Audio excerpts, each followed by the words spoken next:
السلام علیکم ورحمۃ اللہ وبرکاتہ۔ ناظرین، پچھلی ویڈیو کے اندر آپ نے سورہ بقرہ کی آیت نمبر 73 کا ترجمہ اور تفسیر جانا۔ اب آئیے سورہ بقرہ کی آیت نمبر 74 کا ترجمہ اور تفسیر جانتے ہیں۔ اعوذ باللہ من الشیطان الرجیم، بسم اللہ الرحمن الرحیم۔ ثم قست قلوبكم من بعد ذلك فهي كالحجارة أو أشد قسوة وإن من الحجارة لما يتفجر منه الأنهار وإن منها لما يشقق فيخرج منه الماء وإن منها لما يهبط من خشية الله وما الله بغافل عما تعملون۔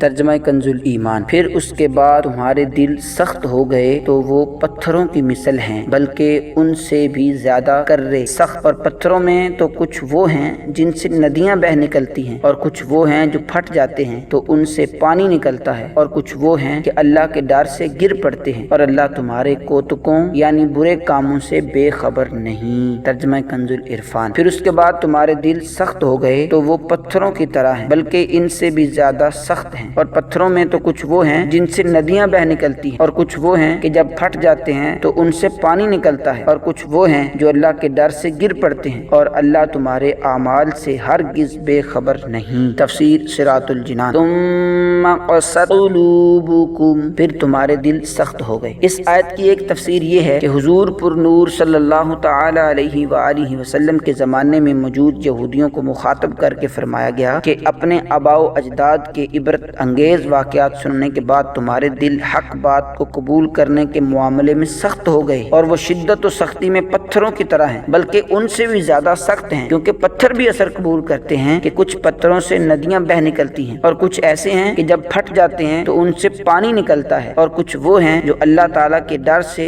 اوپر سے نیچے گر پڑتے ہیں، جبکہ تمہارے دل اطاعت کے لیے جھکتے ہیں، نہ نرم ہوتے ہیں، نہ اللہ تعالیٰ سے ڈرتے ہیں، اور نہ ہی وہ کام کرتے ہیں جس کا انہیں حکم دیا جاتا ہے۔ اور یاد رکھو کہ اللہ تعالیٰ تمہارے اعمال سے ہرگز بے خبر نہیں، بلکہ وہ تمہیں ایک خاص وقت تک کے لیے مہلت دے رہا ہے۔ دوسری تفسیر یہ ہے کہ اس آیت میں بنی اسرائیل کے وہ لوگ مراد ہیں جو حضرت موسیٰ علیہ السلام کے زمانے میں موجود تھے۔ ان کے بارے میں فرمایا گیا کہ بڑی بڑی نشانیاں اور حضرت موسیٰ علیہ السلام کے معجزات دیکھ کر بھی انہوں نے عبرت حاصل نہ کی، ان کے دل پتھروں کی طرح ہو گئے، بلکہ ان سے بھی زیادہ سخت، کیونکہ پتھر بھی اثر قبول کرتے ہیں، ان میں کسی سے ندیاں بہ نکلتی ہیں، کوئی پتھر پھٹ جاتا ہے تو اس سے پانی بہتا ہے، اور کوئی خوف الہی سے گر جاتا ہے جسے اللہ تعالیٰ کو منظور ہوتا ہے۔ لیکن انسان جسے بے پناہ ادراک و شعور دیا گیا ہے، حواس قوی ہیں، عقل کامل ہے، دلائل ظاہر ہیں، عبرت و نصیحت کے مواقع موجود ہیں، لیکن پھر بھی اللہ تعالیٰ کی اطاعت و بندگی کی طرف نہیں آتا۔ دل کی سختی کا انجام۔ اس سے معلوم ہوا کہ دل کی سختی بہت خطرناک ہے۔ اللہ تعالیٰ ارشاد فرماتا ہے، افمن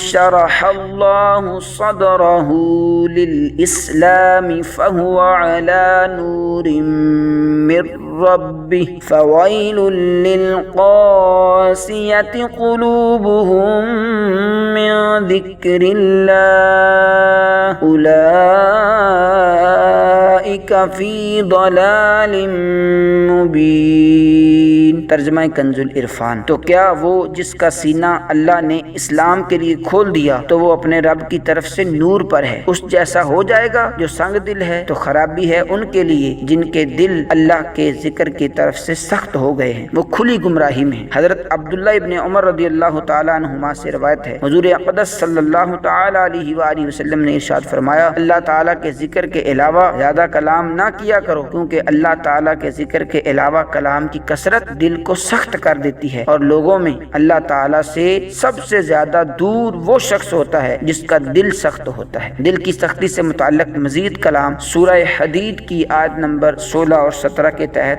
آئے گا۔ اللہ رب العزت کی بارگاہ میں دعا ہے کہ وہ ہمیں قرآن مجید کو پڑھنے، سیکھنے، اس پر عمل کرنے کی توفیق عطا فرمائے۔